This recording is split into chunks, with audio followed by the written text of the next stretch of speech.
শ্রমিক অসন্তোষের কারণে গত সেপ্টেম্বরে কাজ বন্ধ থাকা ৩৯টি তৈরি পোশাক কারখানার জন্য সুদবিহীন সহজ শর্তে ঋণ দেওয়ার জন্য সরকারের কাছে অনুরোধ জানিয়েছে তৈরি পোশাক শিল্প মালিকদের সংগঠন বিজিএমইএ। রবিবার অর্থ উপদেষ্টার কাছে লেখা এক চিঠিতে এই অনুরোধ করেন বিজিএমইএ সভাপতি খন্দকার রফিকুল ইসলাম।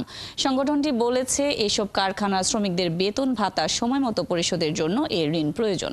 ওই চিঠির সঙ্গে সাভার অস্ট্রেলিয়া এলাকার ৩৯টি ক্ষতিগ্রস্ত কারখানার একটি তালিকাও যুক্ত করে দেওয়া হয়েছে।